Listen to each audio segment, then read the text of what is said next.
15. 과거의 흔적들. 그들이 거하는 곳은 메사에서부터 스발로 가는 길의 동편 산이었더라. 이들은 셈의 자손이라. 그 족속과 방언과 지방과 나라대로였더라. 창세기 10장 30절로 31절. 서로 만난 지 얼마 되지 않은 곰 장군과 환웅은 함께 길을 걸으며 이런저런 이야기들을 많이 주고받게 되었다. 그러다가 곰 장군이 갑자기 엉뚱한 이야기를 꺼내었다. 왕자님은 마음에 두고 있는 아가씨가 없으십니까? 예, 그럴 만한 나이가 아직 안 되었나 봅니다. 그렇다면 아직은 그렇게 신경 쓸 일이 많지 않으시군요. 왜 갑자기 그런 말씀을? 만약 마음에 두는 아가씨가 있다면 여러모로 신경을 많이 써야 한다는 사실을 알려드리고 싶어서요. 그런가요? 그럼요. 어떤 면에서요? 글쎄요, 꼭 뭐라고 꼬집어 설명하기는 어려운데, 예를 들자면 3일 전부터 갑자기 저희 딸 아사녀가 웬 돌을 하나 주워다가는 밤마다 그 돌을 멍청이 바라보고 있기에 골짜기에 잔뜩 널려있는 돌을 주워다가 그렇게 넋이 빠지게 바라보고 있는 모습을 보며 참으로 여자는 알 수 없다고 했더니 아내도 당신 같은 남자가 어떻게 18살의 아가씨의 마음을 알겠냐는 겁니다. 이제 곧 왕자님도 좋은 사람이 생기실 터인데 아무튼 왕자님, 여자는 신경을 써야 할 일이 많다는 것을 알려드리고 싶군요.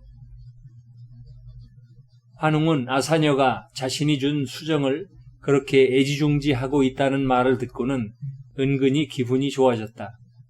그러면서도 곰 부족장에게는 별다른 내색을 하지는 않았다. 다만 그의 말에 아사녀에게도 아가씨만이 갖는 나름대로의 비밀이 있겠지요. 라고 그의 아내와 비슷한 말을 하는 왕자의 말을 듣고는 왕자님, 이거 어딘지 모르게 저만 외톨이가 되는 듯한 느낌인데요? 라며 함께 박장대소를 하며 웃었다. 이렇듯 이런저런 이야기들을 나누면서 함께 길을 가는 그들은 마치 오랫동안 함께하였던 임금과 신하처럼 이런저런 농담도 주고받으며 그렇게 길을 가는 가까운 사이가 되어갔다. 그렇게 하룻길을 걸어가자 멀리에 큰 산이 그들 앞에 우뚝 서 있었다. 곰 장군은 그것을 가리키며 호랑이 부족이 살고 있는 곳이 바로 저곳이라고 하였다. 환웅은 자신이 알지 못하던 과거의 일들을 확인하고 그때의 사람들을 만나게 된다는 생각에 힘든 줄도 모르고 열심히 발걸음을 재촉하였다. 그리고 드디어 그 산 기슭에 도착을 하고서도 쉼없이 곧바로 호랑이 부족이 살고 있는 골짜기를 향하여 발걸음을 옮겨갔다.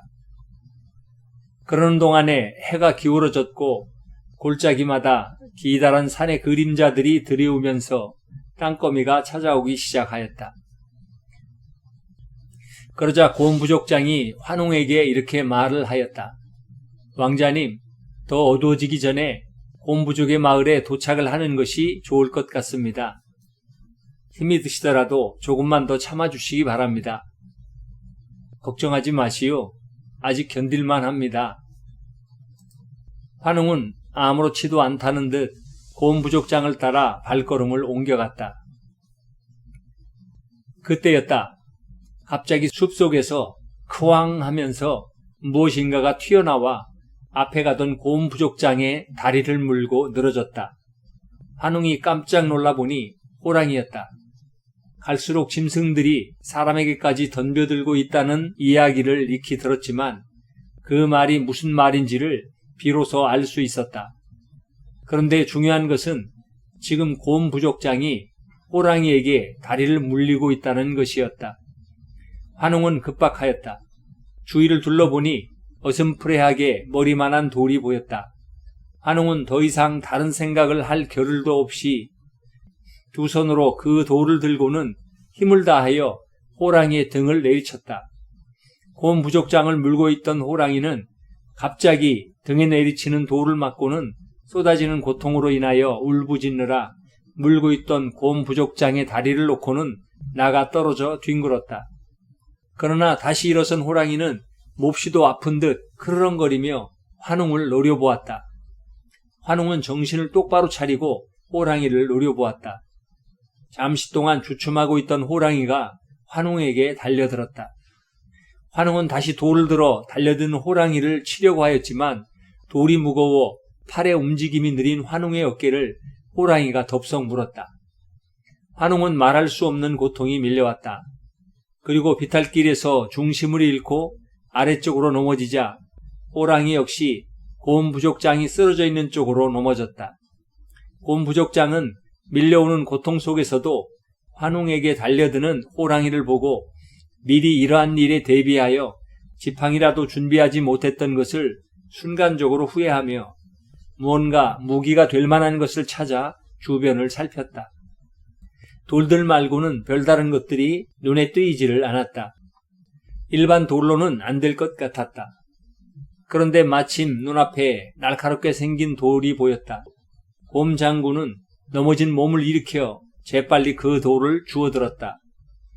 그런데 환웅이 넘어지면서 호랑이가 함께 곰 장군 쪽으로 미끄러져 내려왔다. 곰 장군은 순간 날카로운 돌로 있는 힘을 다하여 넘어져 있는 호랑이의 다리를 내리찍었다. 다시 호랑이가 고통스러운 듯 물었던 환웅의 팔을 놓더니 커다란 표와 함께 곰 장군에게 달려들세라 노려보았다. 그 순간 와하는 소리와 함께 창을 가진 사람들이 몰려와 호랑이의 가슴을 찔렀다. 호랑이 부족 역시 곰 부족처럼 항상 경계를 하고 있다가 두 사람이 자신들의 마을로 접근해 오는 것을 보면서 이들이 오는 모습을 주시하고 있다가 갑자기 호랑이로부터 공격을 받는 두 사람을 구해내기 위하여 호랑이에게 달려들어 공격을 하였던 것이다. 창에 찔린 호랑이는 다시금 고통스럽게 울부짖었다. 그러는 사이에 다시 호랑이 부족원들이 찌른 서너 개의 창에 호랑이는 더 이상 견디지 못하고 부르르 떨다가 숨을 거두고 말았다. 사람들은 곰 장군과 환웅을 지혈하고는 신속히 그들의 마을로 두 사람을 옮겼다. 소식을 들은 호랑이 장군도 그들에게 급히 쫓아와서 보니 다름 아니라 곰 장군이었다. 이미 날은 어두워서 골짜기 안은 캄캄한 밤이 되었는데 마을은 어느 때 이상으로 분주한 움직임이 계속되었다.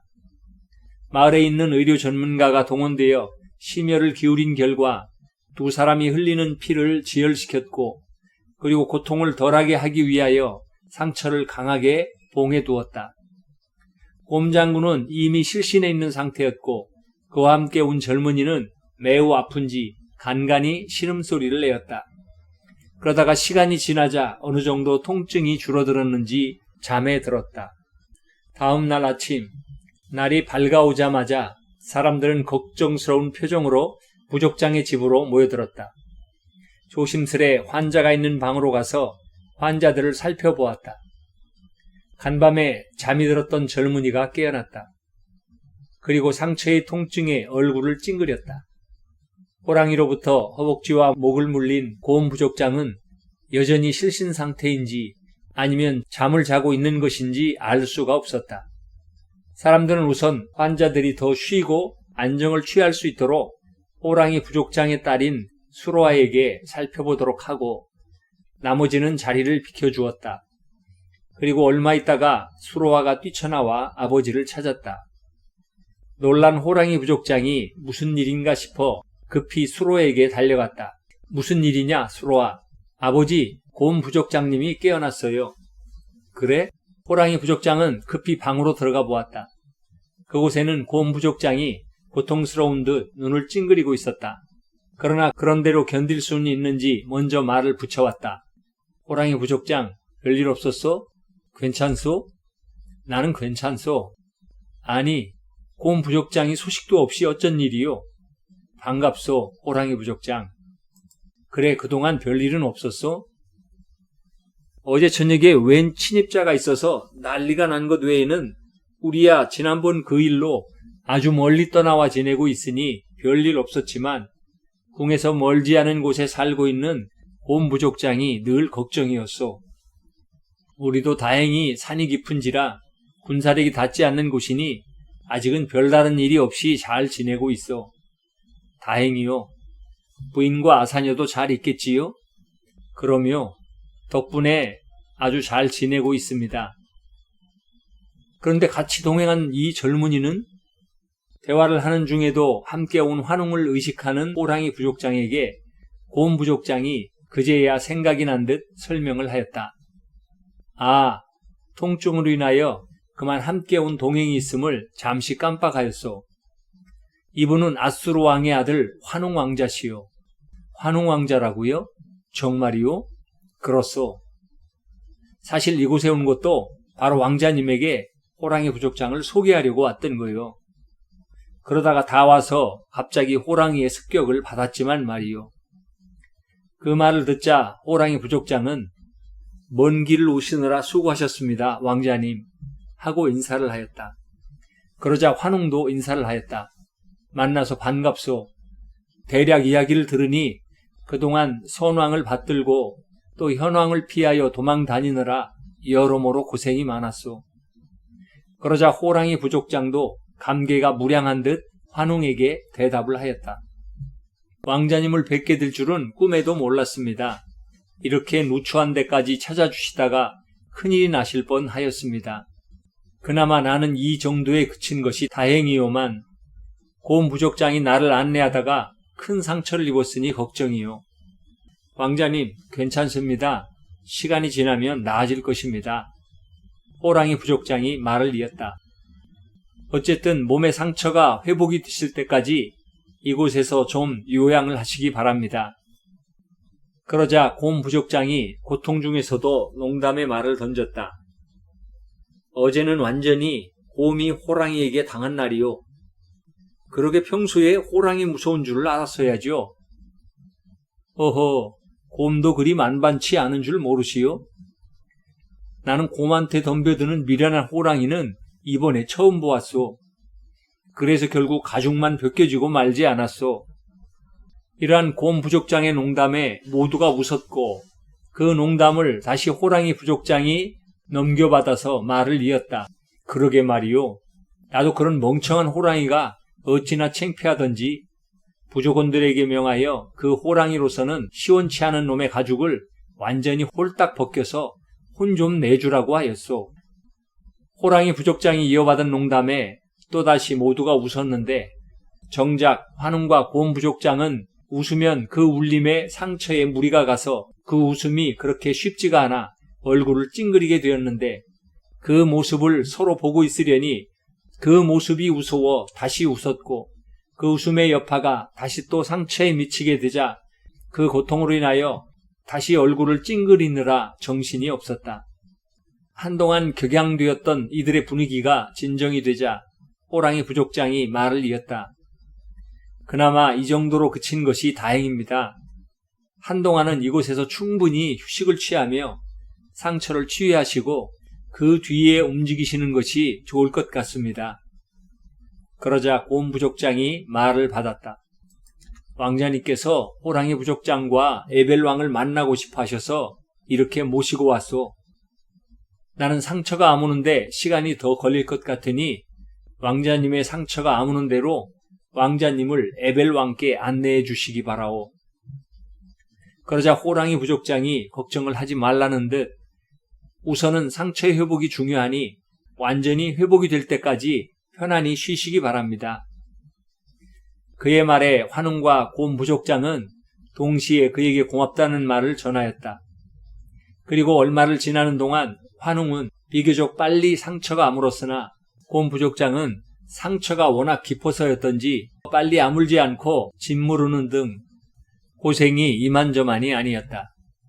환웅과 곰 부족장의 상처를 치료하는 일은 전적으로 수로아가 맡아서 하였고 환웅은 젊어서인지 그동안 상처가 빠르게 회복하여 가까운 곳을 걸어다니며 산책할 수 있게 되었다. 그때마다 환웅의 곁에는 수로아가 수족처럼 따라다니며 동네를 안내하여 주거나 산기슭에 돌아다니며 산책을 하였고 상처도 치료하여 주었다. 그러면서 시간이 어느덧 두어 달 정도가 지나갔다. 그 사이에 두 사람은 자연스럽게 이런저런 대화들을 많이 나누게 되었고 서로와의 정성어린 간호덕택에 어느덧 환웅의 상처가 다 아물어서 이제는 예전의 모습을 되찾게 되었다.